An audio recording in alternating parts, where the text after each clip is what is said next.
Hi, guys.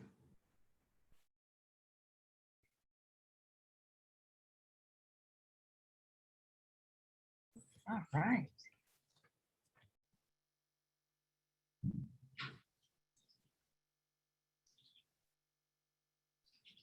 There we go.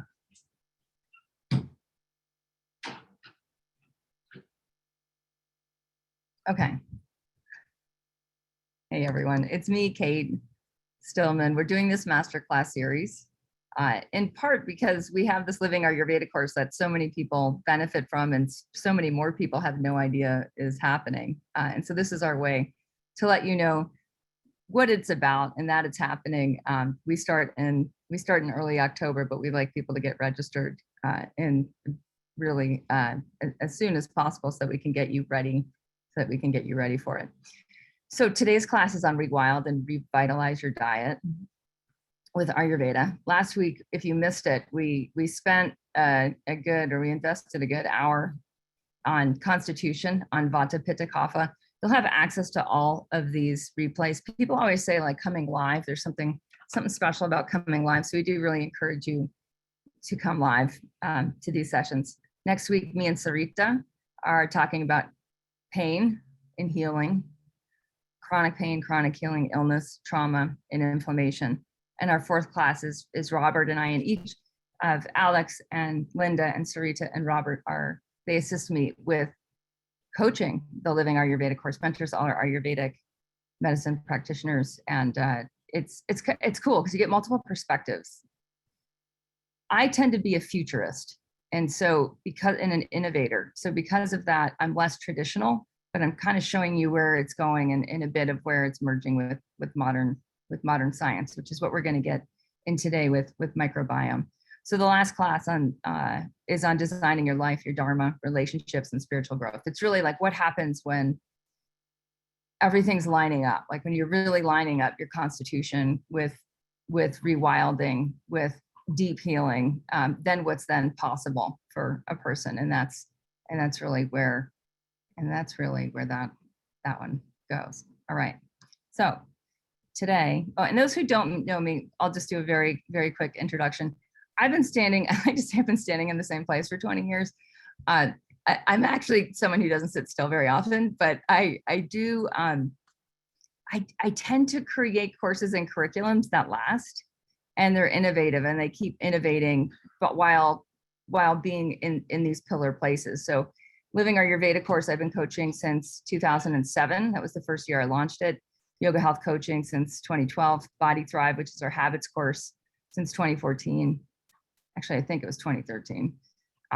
Master of You, which used to be Awake Living. We started that in 2015 and released the book in 2020.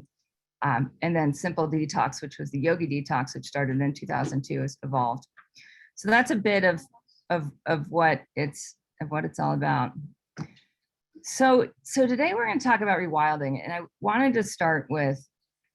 wanted to start a picture of our glorious earth, just perspective of like the difference between the moon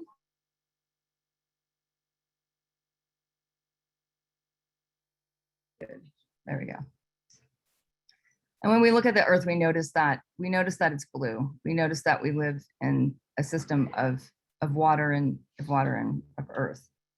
And what I want to get in today with rewilding, like before we get into any of the Ayurveda terminology, I want to get us grounded in what vitality is all about in terms of some of the modern language that you might not be seeing from Ayurveda, but you're seeing it in the media, you're seeing it in health magazines, you're reading it in books about microbiome. So back in the 1960s, it wasn't that long ago, really, we're talking about 60 years ago. We thought bacteria was bad. You guys remember that? Thought like all bacteria was bad. And I think the hand sanitation industry made a mint on that. I know alcohol sales were really up in COVID because of all the hand sanitizer, and that kills microbiome. So the idea that bacteria is bad, what happens, unfortunately, is that the microbiome gets destroyed. And the microbiome, as you can see in this image, is like everywhere, right? Like everywhere that counts. It's in your nose, it's in your mouth, it's in your lungs, it's in your stomach, it's in your small intestines, it's in your colon, it's in your sex organs, it's in your skin. As far as we can tell, it's everywhere we look. It's everywhere we look. And so what does that mean? Like good bacteria are really important to the functionality of the physiology. In fact, I've been asking many doctors about this and doing many interviews about this. In fact, we've come to the point where we realize it's the #1 indicator of health, and the lack of microbiome is the #1 indicator of disease. So what does that mean? Like, what does that really mean about rewilding? To me, it means we want to rewild our microbiome. That's what it means. It means that rewilding, if you just write rewilding equals microbiome, you're going to be well on your way to the next level of your health. And what I want to get into a bit is that rewilding in microbiome has everything to do with pee and poop. So we all know the compost cycle, and we all know a bit about the water cycle. I might actually, let me try to find some images for that. I'm going to just do a quick.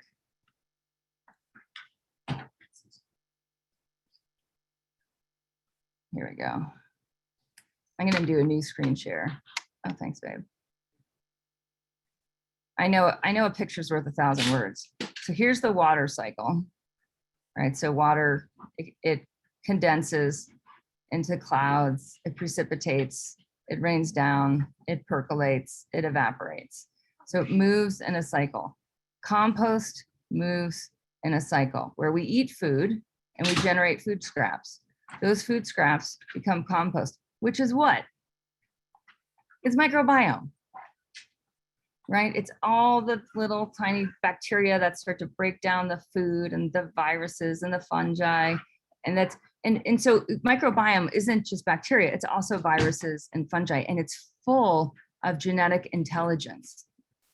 So the genetic intelligence of your physiology is your DNA, your human DNA genetic intelligence plus, and you can make another equation here, right? So it's your DNA plus the DNA of your microbiome. And that equals your genetic intelligence. So if we want more intelligence, we want a healthier microbiome, and the healthier microbiome will actually activate our internal human DNA to optimize, to perform optimally, which is what we want, right? Because we don't want cells becoming cancer cells. We don't want coagulation in the physiology. We want optimal performance. Okay, here we go. We're going to go back to the other slides.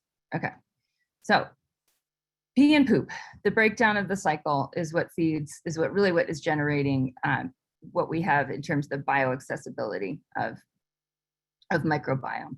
Now, a lot of us know, and I feel like probably what I'm going to say today is not new. Like you've heard bits and pieces of this everywhere. Nod your head if you agree. Like, yeah, I've heard bits and pieces of this. Yes, a bit. Yeah. What I'm going to try to do is like put it all together so it makes sense on another level. So you get traction with your own microbiome, with your own health at the next level. Okay. So what do we see in this picture? This is a picture that comes from Wikipedia of all places. And at the bottom, it's showing you the bulk soil microbiome.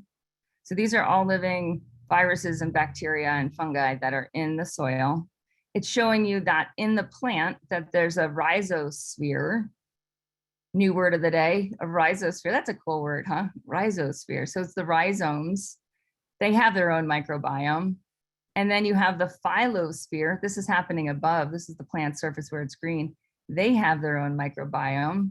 And then you have the endosphere microbiome, which is within the plant. So what this is just showing you is that the connection between your body, which is made of the bacteria and the healthy microbiome, if it's healthy, and a plant, is that the plant is lending you its microbiome. And this is where it gets really interesting. This is why eating plants is so important. And that's really a bit of what we're talking about today between food, and Ayurveda. So seeds. Is anyone here a seed saver? Does anyone here collect seeds? Anyone besides me collect seeds? Yeah. So the more rewilded you get, the more, and like the more time you spend outside, you're like, seeds are everywhere. So seeds, it's interesting. Seeds contain, I just learned this last night, they contain the microbiome of the plant. So all of these little different microbiomes that we just talked about, the rhizosphere, the endosphere, the phyllosphere, and the bulk soil microbiome, are contained within the seed. Now, anyone who's ever studied Ayurveda has seen images like this, right? Haven't we all seen this picture of the spices? Yeah, we've all seen it. It's so pretty, so incredible. So we've cardamom in the middle there. We've got some, looks like some black peppercorns. We've got some cumin seeds in this picture. Sometimes you'll see mustard seeds, which look really cool. There's black ones and there's yellow ones. And right, so seeds, the seed, remember now, it's the seed. When you see a seed, you want to think, okay, the seed contains this. The seed contains all these microbiomes. It contains the genetic intelligence of that within the plant, which is why the seed, once it gets watered, it grows a root and it grows a stalk, right? And then it starts to express that microbiome as it's mixing with the soil and the microbiome that's available within the soil and the air and all the little critters around it. Okay, you guys want a quick story? Who has a dog? Anyone have a dog? Yeah, okay, so dogs like to roll in what? Dead animals and shit, right? Like that really makes their day. So my dog the other day, and I have a bus where I have like ground zero now for Yoga Healer. It's really cool. I have a bus on a creek in this beautiful wild piece of property that has internet, so I can work out there. And my dog is only allowed on her little dog bed in the front because I try to keep it clean so I can do yoga in there. And she's not clean. She's like the messiest dog we've ever owned.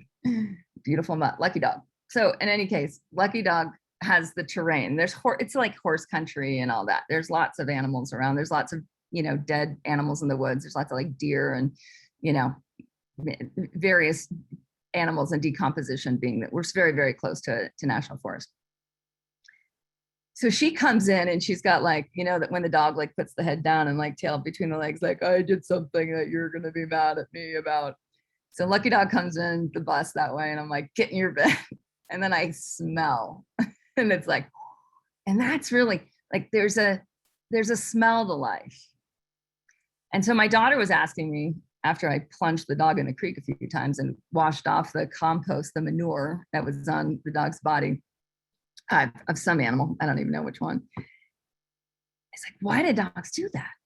And I was like, well, if you were wondering what was going on, the dog is conveying what it's been up to, like where it's been, if there's fresh kill, if there's food to be had, if there's a dead animal with bones in the woods to go chew on to get the marrow out, right? It's gonna, now the pack knows that this dog has been somewhere and has some information, and the dog will lead him back. So with smell and compost and microbiome, we often get into a place where we're talking about how decomposition becomes composition. And there's so much intelligence in the scent and in the smell. And the problem with today's world, like, is it's really anesthetized. Like when you walk into a grocery store, it does not smell like food. It doesn't smell. Kind of wild when you think about it, right? Whereas when you go to the farmer's market, there has a smell. You go to the farm, there's a lot of different smells.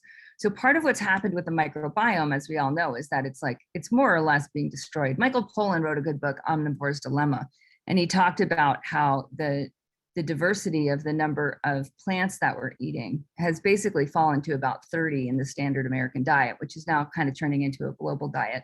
And a lot of those seeds are hybridized. So they don't have the same genetic intelligence as plants that were found, even 100 years ago. I just listened to a deep history lecture about humans and ice ages and seeds and whatnot. And it was wild, around 21,000 years ago, they excavated a site that was dated to about 21,000 years ago. That's a long time, because agriculture is like modern agriculture has roots roughly 10,000 years ago. A lot of people talk about like the Vedas and stuff. The first written texts that we can find on the planet are like, less than 4,000 years old for the most part. There's like 21,000 years is a really, really, really, really long time ago. So they excavate this site and they find thousands and thousands and thousands and thousands and thousands of differentiated seeds. It's insane. Like, we used to understand seeds. We used to understand that the genetic diversity of the plants around us that have and hold the microbiome equals the intelligence of ourselves. We used to know that. We used to know that way, way, way, way long ago. And we seem to have forgotten it. So the more now, the more we understand that plants are the key. I'm going to talk a little bit about, I'm going to go to this one. We want to understand that our inner ecosystem and our outer ecosystem are one. So our interconnectedness with our outer ecosystem is going to reflect what's happening within our own inner ecosystem. So a stable ecosystem has a lot of connections, basic permaculture theory. I love that. Like interconnectedness with your own physiology is a demonstration of your interconnectedness with your ecosystem. So one thing we know about people that got really sick from COVID is that 2/3 of them had heart disease and 1/3 of them had diabetes. What we also know is that their nitric oxide levels are low. And I'm going to get to nitric oxide in plants in a minute. We're going to talk about prana and tejas and ojas. So I'm going to bring in some Ayurvedic terminology. But before we do, I want to show you just a few more pictures.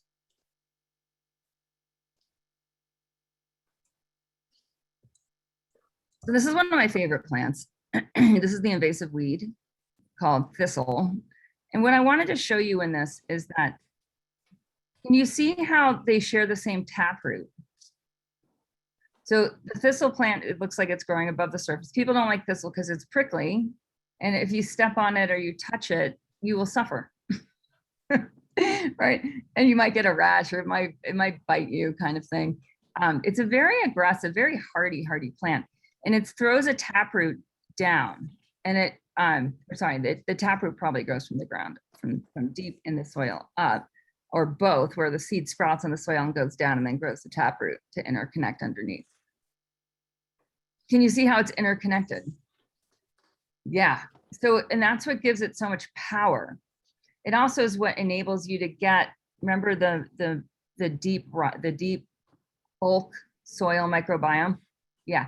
You know how today the topsoil is destroyed more or less around where we're farming in the world? They say we have about 50 to 60 crop cycles left before we totally deplete the soil, so it won't generate food at all. But what the thistle does is it's like, yeah, I don't need topsoil. I mean, it would be nice, but doesn't need it. It goes deep, deep, deep beneath it. So invasive species only show up in unhealthy ecosystems. Invasive species only show up in unhealthy ecosystems. So you're not going to see thistle problems where an ecosystem is healthy, where you have native plant species that are thriving. Maybe because there's not climate disaster, or maybe because there hasn't been pesticide disaster. That's where you'd see healthy native species. And then they don't get invaded. They don't get invaded. It's not that the thistle seeds aren't landing there. The seeds are landing there. The seeds are blowing around all over the world, have been forever. It's that the ecosystem, and think of that as the microbiome. A native species ecosystem is a healthy microbiome. What the thistle and the other invasives are here to do is like, okay, we don't need nice, fluffy, healthy soil to thrive. We can bring nutrients from deep, deep, deep down under the earth, and we can bring them to the surface. And then what happens is those deep nutrients actually regenerate the topsoil. So just like for you, when you start activating microbiome at the next level, you're generating better soil for your blood. You're generating better soil for your physiology. Okay, so this is one way to use thistle. I drew this for the P book, I think. And I think it's gotten updated, so it doesn't look quite as, this is just my sketching. Okay, so green superfood, energy tonic, free, invasive weeds, they're everywhere, thistle. I had someone who couldn't, because they're urban, they couldn't find thistle, and I was like, don't worry about it, just use dandelions, just use dandelion greens. A lot of us though have thistle growing in our backyard, and we just don't have a relationship with it. And I've really found that a lot of people in Living Ayurveda course, they start to very much deeply reconnect with their ecosystem, and they start to realize that the medicine is all around them. The plants are all around them. Just communicate with the ones that are showing up in your life. Those are the ones that you want to get to know. Thistle's shown up loud and clear in my life. We have an I-thou relationship, Thistle and I. So all you do to make thistle apple juice is you blend this. Oh, let me see, we got some. There we go. We've got thistle, apple, and lemon in a blender with water, and you just blend it. If you have a Vitamix, super awesome, or a high-speed blender will be better. But I've made them in low-speed blenders too. They're just it's just a little bit less smooth, but you'll taste the prana in the food. And what you're really tasting in a lot of ways is the greenness. And greenness, you can write down, greenness equals nitrates. Now, nitrates are part of the nitrogen molecule, or my nitrogen atom, sorry. So the oxygen atom, and that's when our blood is oxygenated. We also have the nitrogen atom. And I'm going to show you in a minute how the nitrogen atom, which is creating the greenness, that's what is feeding your hemoglobin. That's what's actually feeding your red blood cells. That's what's feeding the deeper prana into your body. Important for all body types. Pitta body types can like double the dosage on that because they run hot. Their red blood cells run hot, and the green will cool them down. Okay, so I know I'm going fast because we don't have that much time. In Living Ayurveda course, we talk about this stuff for hours, but right now I'm just gonna like throw down. Linda's gonna collect questions in the chat. So if you have questions as I talk, put them in the chat.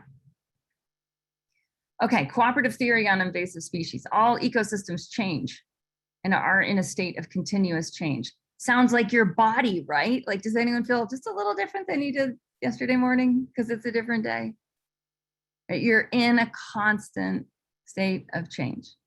Invasive species can detoxify and bring up groundwater, right? Honestly, you can too. You can detoxify and bring up your own groundwater. That's called Shivambu, or urine therapy. We'll get into that in the microbiome in just a minute. Invasive species will not take over a healthy ecosystem. Plants will grow where they are needed. So in the body, microbiome will grow where it's needed. Invasive stands support a well-diversified ecosystem. So that means where they show up in massive blooms, you see them as spreading across a field, they will support a well-diversified ecosystem. And we make a worse mess when we pull out or chemically zap invasive species. So we're not allowing them to do the work of permaculture.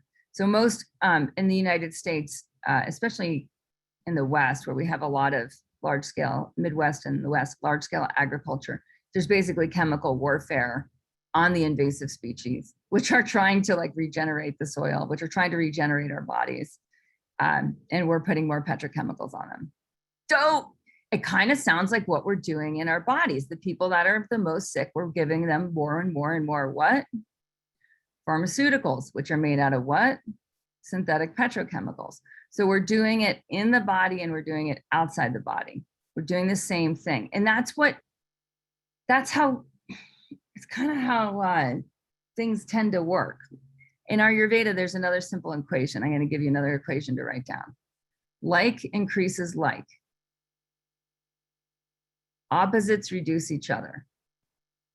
So like, increase arrow, like.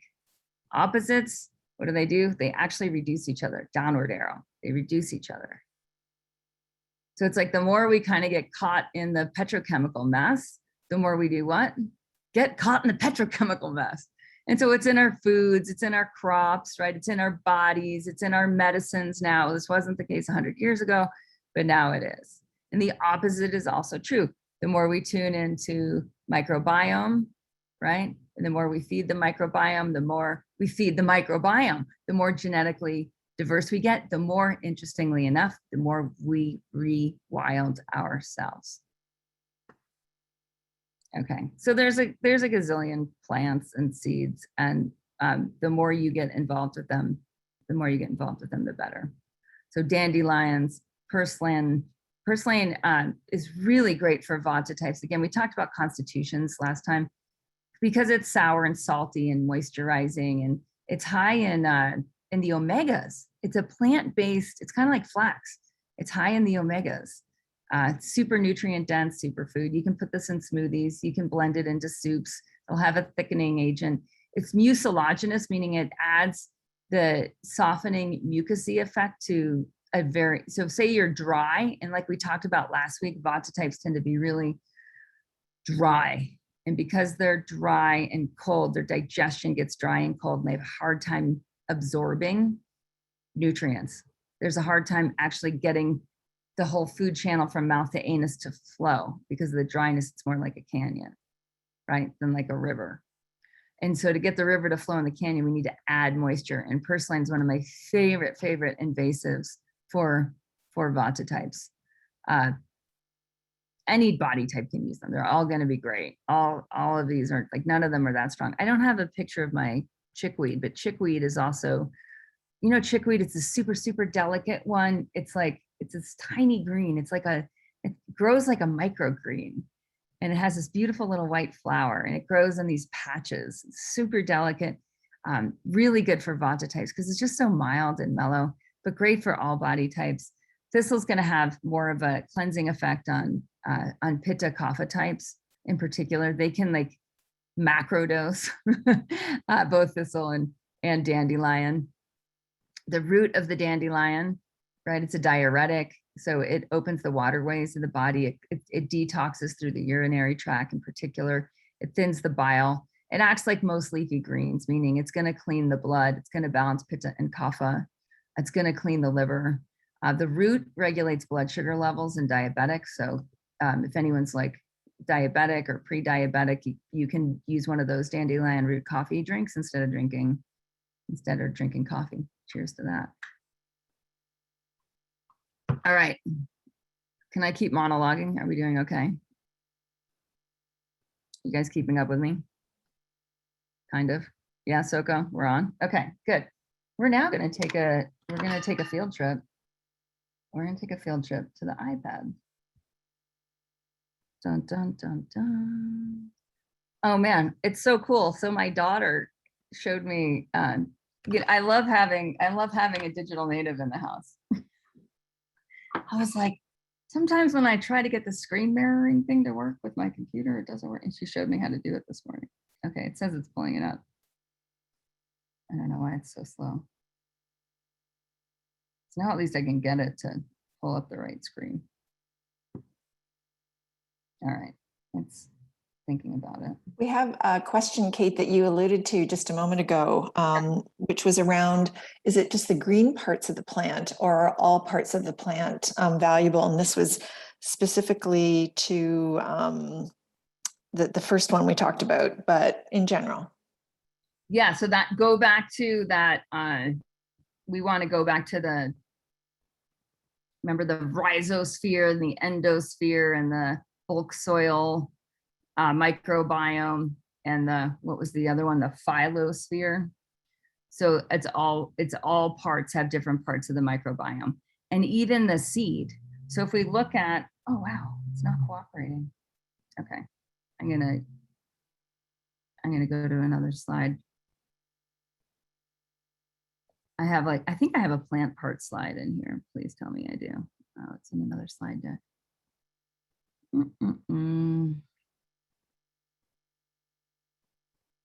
I'll just talk off this one. So you have the roots of the plant. So think about roots. You've got tubers.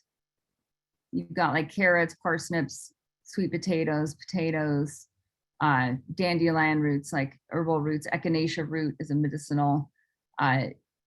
You got stalks. Stalks are like, well, thistle stalks are pretty amazing. Celery stalks, fennel stalks, right? So you've got that part of the plant. If you go to the grocery store, and I know not everybody can just walk in the woods like I can, and just start to investigate the different parts of the plant. But in the grocery store, when you go in the grocery store and you just spend time, it's kind of like, imagine you're stoned on weed and just like hanging out in the vegetable section of the grocery store and just start to look, like relax. Don't be in a rush. Don't need to go anywhere. Spend time with your plants that you're putting in your body and just like look. And it's like, oh, there's the ginger root. Oh, there's the turmeric root. oh, there's some, I don't even know what that root is. What is that? You know, and go, oh, that's a daikon radish. And just check out what roots look like.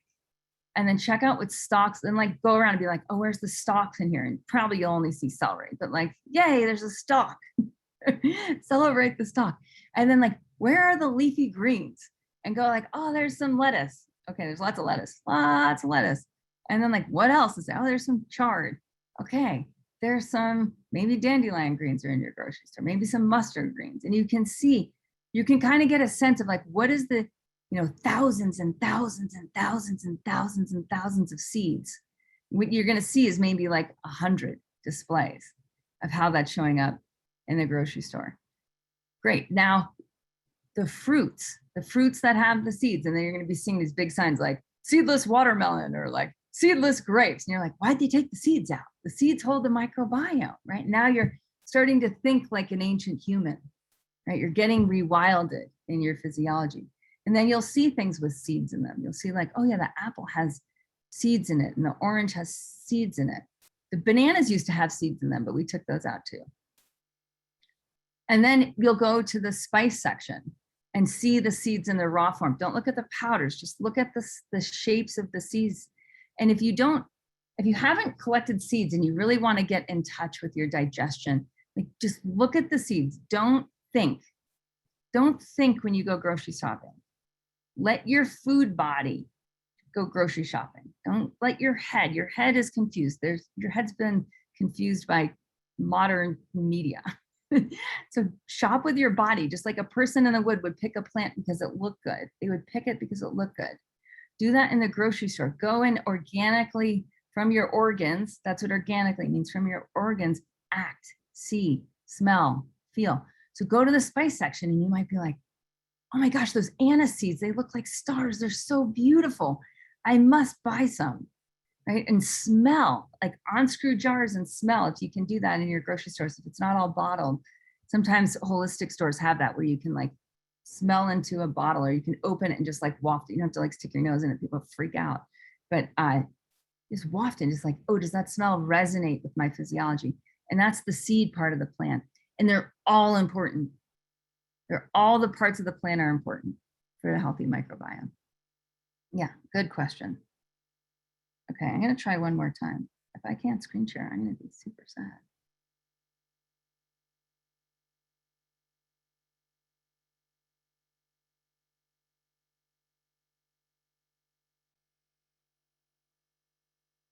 I don't think it's gonna pick it up. Yeah. Huh. Oh, ha, unable. Why are you unable? Moody. It's moody. Okay. I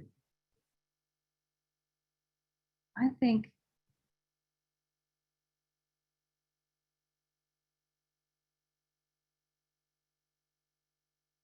let me try one more thing. Any other questions coming in?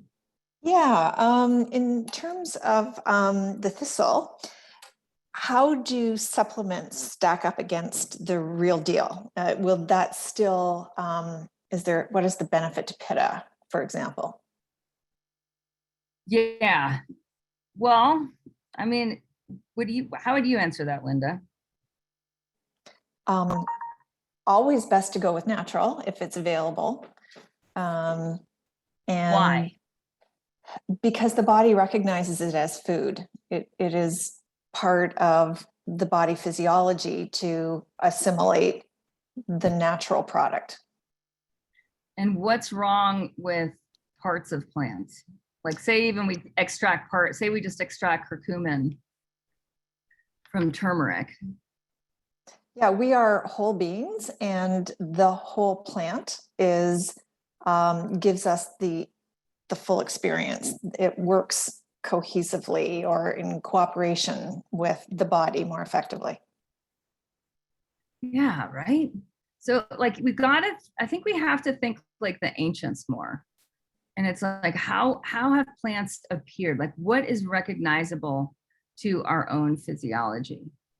And the more we're doing that, the more we're actually able to taste. There's also parts of plants that counteract other parts of plants in an intelligent way. Okay, I figured a workaround. So because of that, they're counterbalancing. So like a plant doesn't have one constituent. Turmeric doesn't just have curcumin, but scientists today are like curcumin, which is like the active ingredient in the turmeric plant. But we're so ignorant in our geniusness. Like we're so good at like reductionism and saying, well, like, this is the thing that makes the thing work, that we forget that there's 5 other parts of it that make the whole thing work together within the system so that we don't have side effects. Right? So plants have built-in intelligence that way. They also combine. They combine with other plants well. Plants have plant friends. Any gardener knows that, like certain things like to grow together, right? Like chickweed starts to show up in certain patches, but not with other plants. Like, why is that? Plants naturally have other plant friends. They naturally grow in symbiotic relationships. And again, the more we're tuned into this, what we're finding is that like that makes us smarter. We start to notice like, yeah, there's certain partners in my life that really create this dynamicism and this symbiotic like equals like increases like, we're able to grow more together. Whereas other people actually can cancel out our energy. We're super exuberant and excited about something, and we hang out with a certain person and we're like, that doesn't do anything. Like that squashes, that energy. Yeah, and it's also like, if you think of like any of you who come from like Judeo-Christian cultures, we'll say, or even any sort of like past background in sort of Orthodox, any Orthodox culture, there's favoritism to certain parts of the body. Just like we have favoritism to certain parts of a plant, right? Like anything below the belt is off limits. Do not touch down there, right? Like that was more or less the message, right? Virgin births. Don't touch down there. Don't mix bodily fluids, right? And that, when we look, it's like, well, what does that create? Well, it created a heck of a lot of trauma for a lot of people, because your whole body is you. Your whole body is you. The whole plant, the whole body, the whole ecosystem. And the more diversity within the ecosystem, the better. So I for many of you, you've never seen this slide, even if you've been in Living Ayurveda course, because I drew it last night. Actually, I drew it at 5 a.m. I was like, oh my gosh, I'm a very sort of downloady kind of person, meaning like I just get these connections and then I explain them in the courses. So I want to explain, I know last week we talked about Prana, we talked about Vata, Pitta, and Kapha. And those are the forces of the body. So we have the force of movement, which is Vata. We have force of Pitta, which is heat. And we have the force of Kapha, which is cohesion. So these forces take on a subtle level within the human being. And the subtle words are Prana. So many of you have heard of Prana outside of the clothing company. So Prana is the life force energy. We sometimes talk about it as oxygen, but we know it's not really just oxygen because there's an intelligence to it. So there's an intelligence to oxygen within your physiology, and that's called prana. When the fire refines, it becomes tejas. And tejas is your power of discrimination. And this has everything to do with your microbiome. It has everything to do with when you go in the grocery store and you shop from your body. You select from your body. You use your sense of sight and your sense of smell, and you use your intuition, and you decide what you're making your body out of next. That you're discriminating. You're saying this and not that. This and not that. Like for some of you, my guess is most of you here, like if I was like, I'm going to give you all the Coca-Cola you can drink for the rest of your life, you'd be like, no thanks. No thanks. What's doing that? Right, Laura? Like what's doing that? Tejas. Your power to discriminate that is not food, that is not beverage for me. Someone was asking me why obesity is so high in Mexico, because they don't really have a fast food problem like we do. They eat tacos, and the tacos that they eat are they're really pretty good. Like they're corn as a base, and they have a little bit of meat, but not that much. And they have, some onions and vegetables. It's not like eating like McDonald's at all. It's like way healthier than that, but they drink Coca-Cola. Right? And that dumbs down the microbiome. It dumbs down their physiology.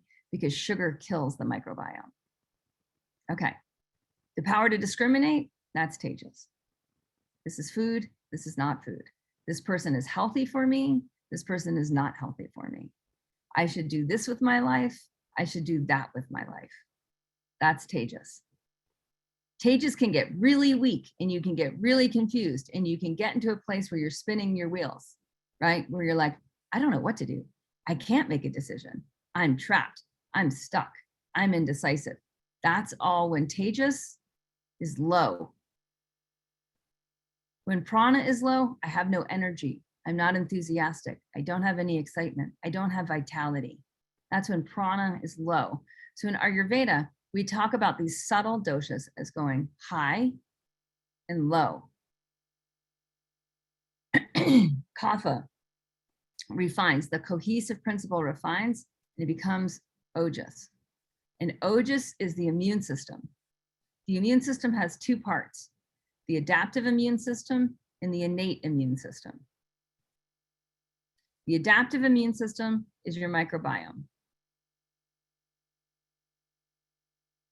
What does that mean? It means you come into contact with a brand new virus, whether it came out of a factory or whether it came out of evolution, right? You are exposed to something that hasn't been before. What does your body do? It depends on the health of Prana and Tejas and Ojas. If your Prana, Tejas, and Ojas are strong, all that happens is that you adapt to the virus. Your body assimilates the genetics of that virus so that it becomes familiar to your physiology. You adapt to the pathogen. How? How that happens has everything to do with Tejas. And as far as I can tell, Tejas is a nitric oxide in the body. And I wanted to be able to draw. So I'm sorry that I can't make my technology work quite right. How does nitric oxide work? It has everything to do first with the, remember how the microbiome's everywhere? Everyone just like stick your tongue out and wag it around like you're a snake. Stick it out. Do some like Durga poses where you're like, so the tongue is connected to what? Where's the root of the tongue? Yeah, it's like way deep in there. When you look at a picture of it, it's like way deep. If anyone's ever eaten like beef tongue, it's like, that's a huge, huge organ, right? It's enormous. It keeps going back. So it turns into the throat, which turns into the stomach, which turns into the small intestine, which turns into the colon, which turns into the anus. So the tongue, I call the tongue the emissary of the digestive tract. It's like the head diplomat. You know, it's like when the head diplomat, the head ambassador from the US goes to Japan to negotiate or wherever they're going, right? They're the one who's the voice. They're the tongue, they're the voice. And they're sensing, they're in the head, what's going on with that relationship. That's what your tongue does for your physiology. So your tongue, and we're discovering this more and more right now, the importance of the tongue microbiome. I would say mouth here. This isn't that good a slide, but if, you know, I was building this on my way down to Salt Lake last night.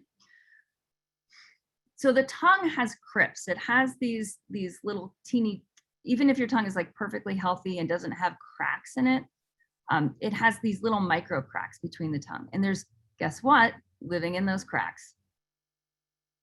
Bacteria. And those bacteria create nitric oxide. If they're healthy, by the time most people in the modern world turn 40, their tongue microbiome is already starting to greatly diminish. Their ability to generate nitric oxide is greatly diminishing. What is nitric oxide? It's one nitrogen atom and one oxygen atom, and it has a free radical, meaning it has extra electrons. It has one extra electron per nitric oxide combo, per one NO. What does that free radical do? Most people associate free radicals as something that's bad, right? Something that's a result of oxidative stress, and there are bad free radicals. Nitric oxide is like the Superman of free radicals. It's the good guy and has tons of energy. So what does it do? And this is actually where my research recently is taking me into quantum biology. It seems to instantaneously bust inflammation and feed the microbiome.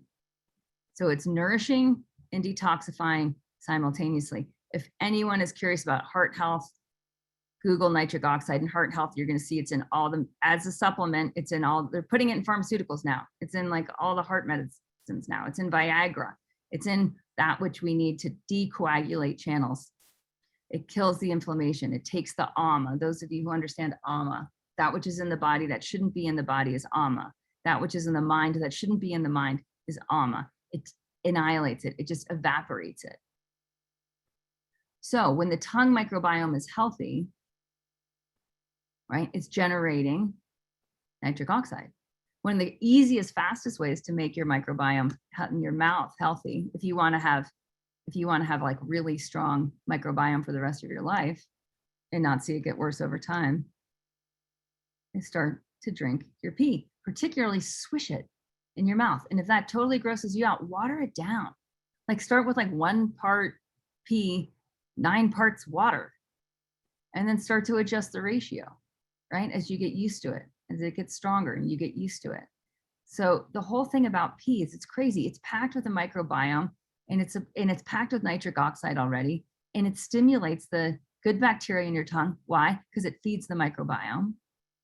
So then the microbiome in your tongue can produce more nitric oxide. So now you're getting nitric oxide plus nitric oxide. Now the tejas, what the tejas does here, the discriminatory power, remember, choose what you want and choose what you don't want. That's what tejas does. It can discriminate between bacteria it's feeding, bacteria, viruses, pathogens, all that it's feeding versus annihilating. So it's not going to feed the pathogens. It's still going to feed good bacteria, good viruses, or that which it's trying to assimilate into the physiology. And it's going to reduce the inflammation and kill pathogens. It can decide, this is intelligent for the physiology, this has got to go. This is intelligent for my life, this has got to go. Because of its electricity, it seems to happen simultaneously in multiple parts of the body that are not geographically related. There's not that much research on that part, but there is more coming from different places like quantum mechanics, where that intersects with quantum biology. All right, so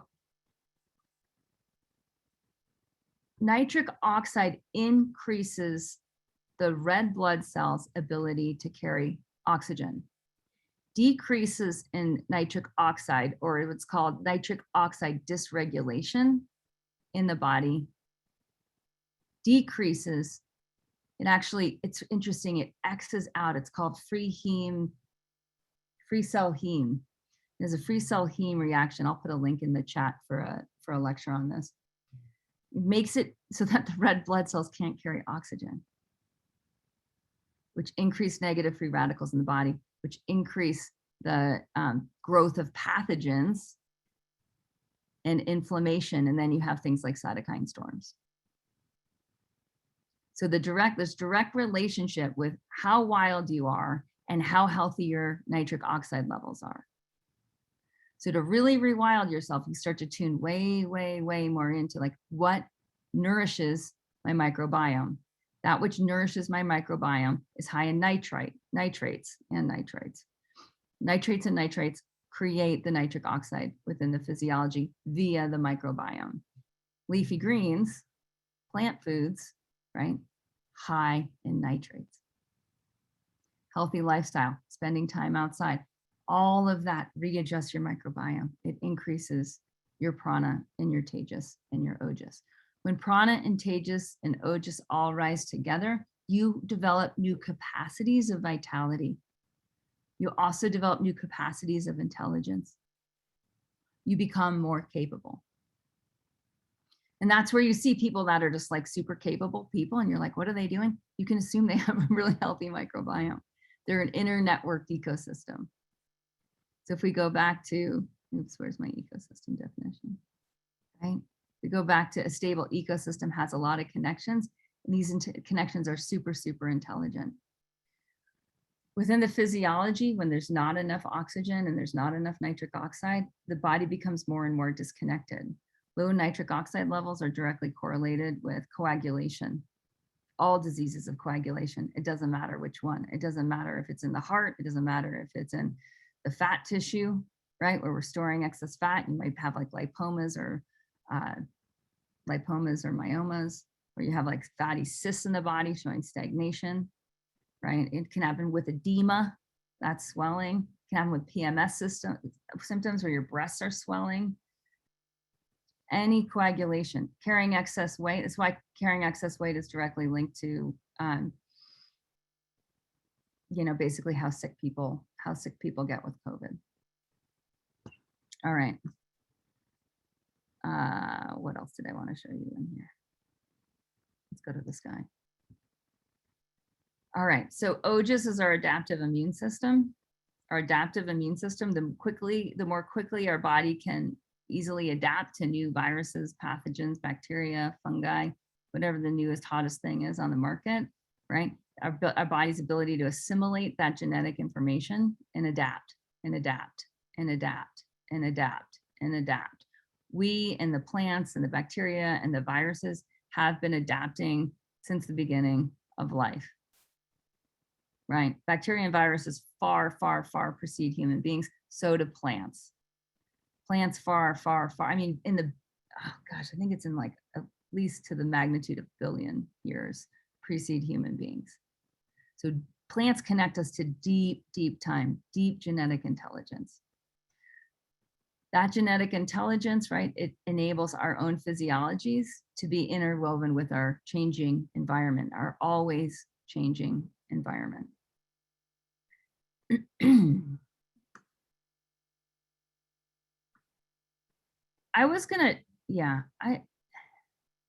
gonna talk just a little bit more about why I'm now saying P is the #1 rewilding habit. And it's like, I do all the things, like, like breath work, cold plunging, diversified diet with lots of wild and invasive plants and all things. So for me to say like, this is the #1, it's not, I don't say it lightly, right? Like I do this with a few decades of personal research. So why does P work so damn fast? It goes back to that ecological principle of upcycling. Let me bring that back up.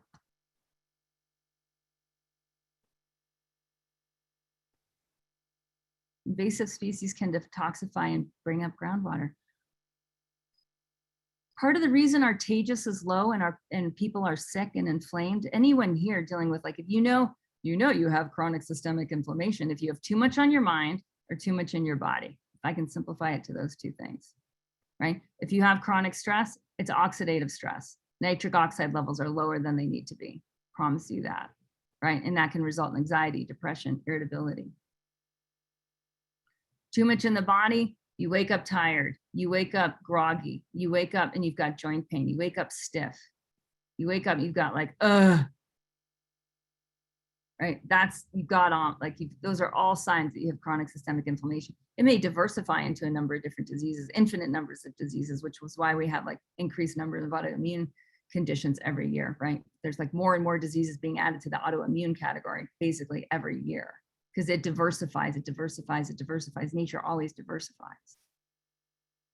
But the root of it, what's at the root of it, that's where it gets really interesting. So we need to detoxify, we need to destagnate.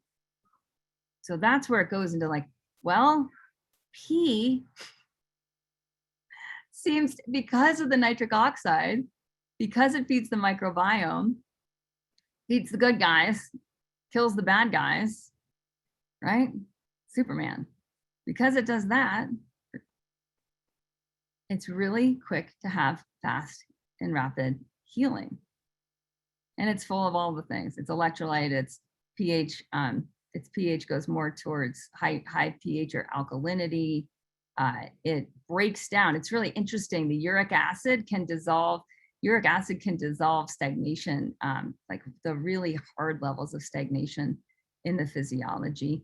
We see with nitric oxide a very, very fast and direct correlation with decoagulating the blood channel so that blood can flow, oxygen-rich blood can flow. When that happens, it starts to feed all the levels of tissue in the body. It's probiotic, it's got antibodies, it's got all the good hormones that regulate the physiology, and it's packed with polypeptides, which are these little amino acid protein builders. So it helps build good, healthy bodily tissue super, super, super fast. So people do all sorts of stuff with their pee. They swish it. And I would say anyone who's looking at this particular rewilding and like, I want to wake up my microbiome, the pee is microbiome. You can put it in any hole of your body, your eyes, your ears, your nose, your skin, and it'll start to rewild your physiology. So when we go back to this first picture, dun, dun, dun, dun, and it's like, oh my gosh, it's everywhere. People even huff their urine through a nebulizer to get it more into the lungs. Fresh, not aged. I would be careful with that though. Like I wouldn't do a ton of that. Sex organs, you can douche with pee. You can get one of those sea sponges, soak it in your pee and stick it up your yoni, right? And watch what happens. It will heal the microbiome. So it's really used everywhere for those reasons. It'll also reawaken your tongue so that you can actually taste, here it is, the 6 tastes. So you can really taste sweet, sour, salty, pungent, bitter, and astringent. And you'll notice that your intuition wakes up. It wakes up, because pee is an intuitive medicine. So it starts to wake you up. It rewilds your physiology. And you'll start to notice as your physiology becomes rewilded, that you're much more clear on what is a yes for you in any aspect of your life, and what is a no for you, and how that changes moment by moment by moment by moment and brings you very, very deeply present. All right, we were going to talk a little bit. I know in my promises around this lecture that I was going to talk a little bit about different essential oils. And 10 minutes, please. And the actions of plants. I wanted to mention some plants, essential oils like oregano and tea tree were the 2 ones I really wanted to mention, where sometimes what happens is if our microbiome isn't diversified enough and we develop an infection, you want to know what plant medicines can kill that infection. So pea is going to work, but you can add things to pea. Oregano essential oil, like 1 drop diluted in water, swished and taken internally. It barely takes any with oregano essential oil. Like 1 little bottle will honestly last you the rest of your lifetime with oregano essential oil, but it's so hot. So super pungent. So on this slide, that pungency at the top, it can annihilate the pathogens in the body, viruses, bacteria alike. So it's good to know about that one. Lemon essential oil. If you have like warts on the bottom of your feet or warts anywhere in your body, lemon essential oil will slowly erode away at that. Really safe to use topically. Tea tree oil is just a lovely sort of it's like a disinfectant, and it doesn't affect the microbiome. So I just wanted to mention those. All right.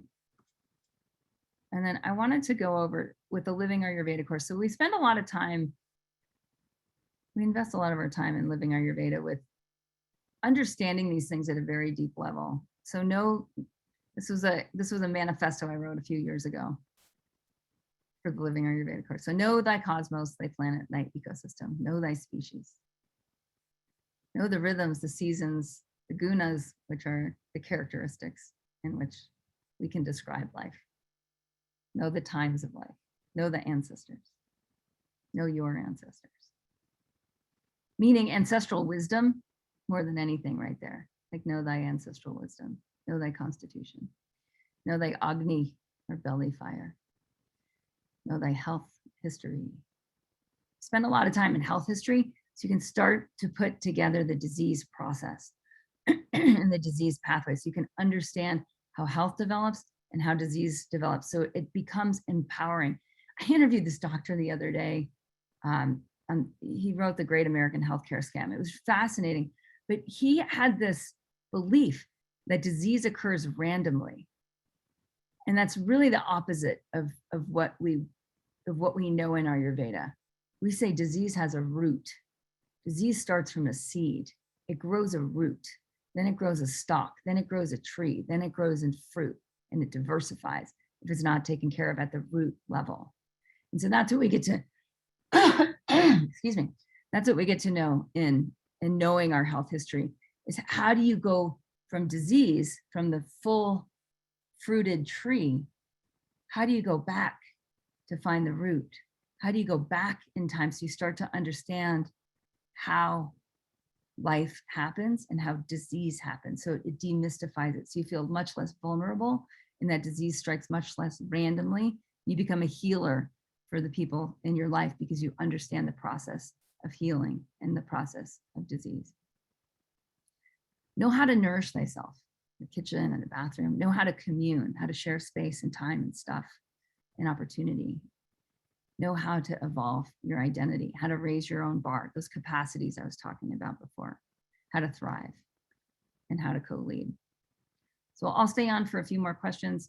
If you're like, I need to be part of the Living Ayurveda course, you should. It changed my life. The investment is $6,000 for the year. It includes Body Thrive. It's, I gotta say, like, when I go back to my original investments in Ayurveda and how they pay back year over year over year, you don't forget this wisdom. It stays with you for your lifetime. So when you learn Ayurveda, you're learning for the rest of your life, and you're also learning for anyone you're actually interacting with, like anyone you're caring for will deeply, deeply benefit from your own study. So if you want to learn more about it, it's at, I do to have a conversation with us, because my team's awesome. yogahealer.com/conversation. And if you wanted to see more about the course, it's yogahealer.com/living-ayurveda, AYURVEDA-course. And I do have 5 minutes for Q&A before I need to. We have one question going back to Prana, Tejas, and Ojas, and then a number of questions on P. So okay, well, and let me ask you too, Linda, what do you think of everything I said? And like, do you want to add anything? Because I feel like poor Linda, I didn't give her a chance to speak on this. I had a lot to say. So my apologies, Linda. No problem. Yeah, no, awesome. I haven't started P yet. I'm listening. I'm not an early adapter. So the more I hear it and the more I understand about it, the more comfortable I get with it. And that's important. So that. And it kind of becomes normal, doesn't it? You're like, oh my gosh, you're on Yoga Healer. Everyone's talking. That's how it was first with the invasive weeds. Like when I go back in my history of like leadership, like, man, like for me to get people to use tongue scrapers 20 years ago, when I used to teach these workshops in yoga studios, like that was a big deal. Like yoga teachers, you know how like some people won't take their socks off when they walk into the studio? Anyone ever had one of those? It's like, no, you got to take your socks off so you can feel your feet. So it's like you get around people that are doing it and you're like, oh, it's normal to walk around without my socks on, or it's normal to scrape my tongue in the morning. Well, what we find is that habits are communal and they are much more quickly adopted through contagious conversation. And that's really the backbone of how our community works in all of our courses at Yoga Healer. Is that contagious conversation, dynamic dialogue is what actually enables like, oh, this becomes way more normal. Instead of putting hand sanitizer on your skin, putting urine on your skin. Because why? Because it's antibiotic and it's antiviral and it's probiotic. It nourishes the microbiome at the same time. Pretty wild. Totally weird unless you're like, oh, until it becomes normal, it's weird. Okay, go ahead. It's great to hear people's experiences with it and, discover ways to ease into it. Awesome. So yeah, the other thing I just keeps coming to mind is when we talk about rewilding and whatnot, is the importance of the seasonal diet and how the plants are there for us when we need them. And our constitutions and not so much constitutions, but just the way we work is served by what nature gives us in the moment. And so I just thought that would help to sort of frame, how do you go about this? How do you start? How do I sort of step into this? Use the foods that are right there locally for you, season by season.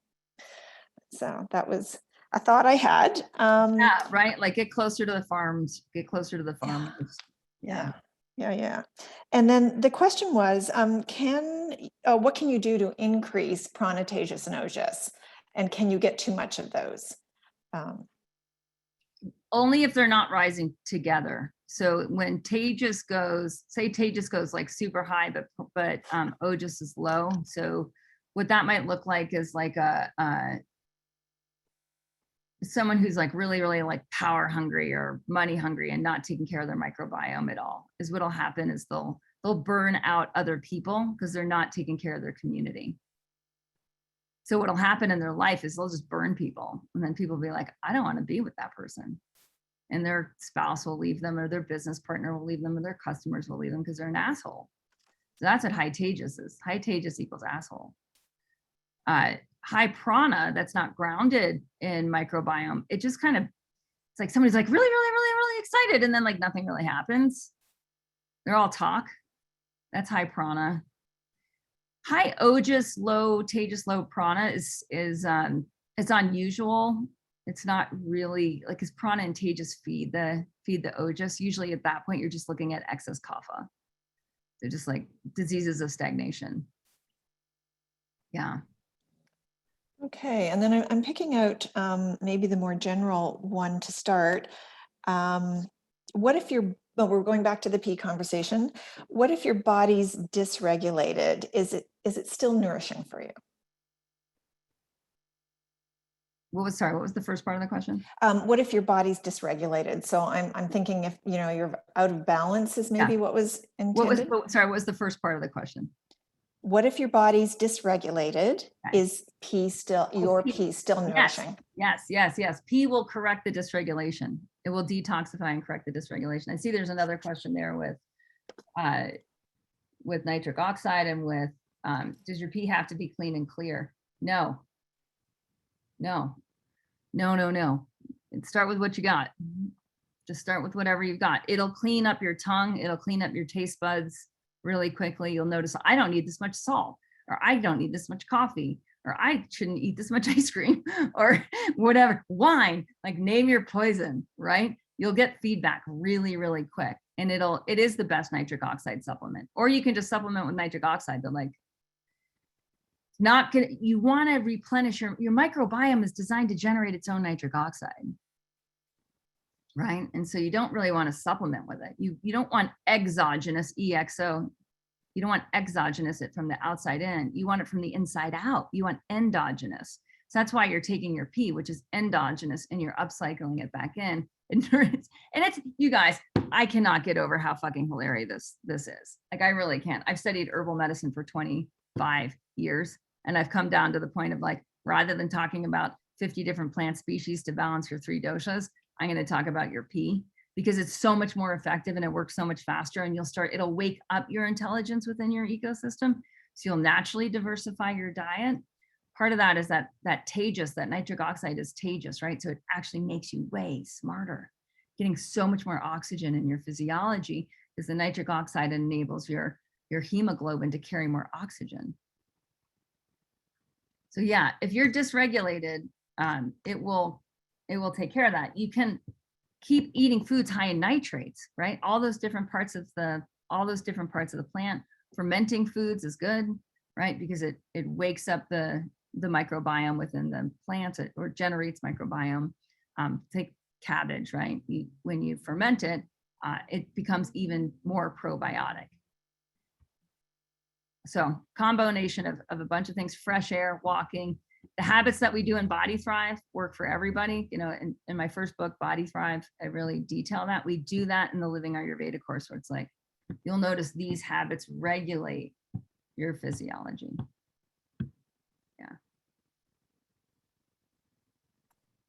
Yeah. So my question, for those that can't wild forage, it's not part of like go forage in your grocery stores, go forage at your farmers markets, and get in touch with with what's around you. I know like a lot of my course members in New York City, they found that by talking to the farmers at the farmers markets, they were actually able to get them to start to bring more weeds into the city. So they started to be able to get stuff like purslane and, they created demand, dandelion. They created market demand by just talking to the farmers. And the farmers are like, we're throwing that out. Well, okay, we'll bring it to town next time. And that can help. As far as like supplements, I'm just not the biggest fan of things put into capsules. So if you are going to use supplements, you want to taste them. You want to taste what you're taking. So a powdered form is better. Even just going into the spice rack and buying, like, refresh your spices and grind them and smell them, pour hot water over them, drink them. Like, it doesn't matter if it's coriander seed or cumin seed or cinnamon, which is a bark. Bringing that into your body will start to wake up. It'll start to wake up your physiology. Cooking with spices, cooking with turmeric, cooking with black peppercorns, mustard seeds, whatever is indigenous to your ancestral line. Like for me, it's caraway over cumin. Seeds look a lot alike, but I can tell one has my Jewish ancestral lineage going way back, and I can feel that in the seed. So know your ancestral spices, use your ancestral spices, and that'll start to wake up your physiology. Yeah, you guys have access to all the sessions. So because you signed up, you've got access to all of these, including last week's on constitutions. There's a question too, Kate, on aged versus like fermented versus early on, taking first few days.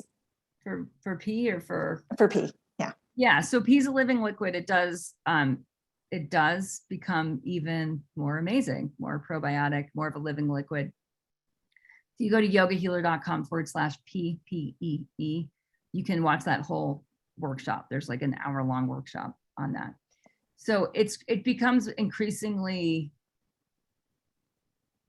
effective, to say the least.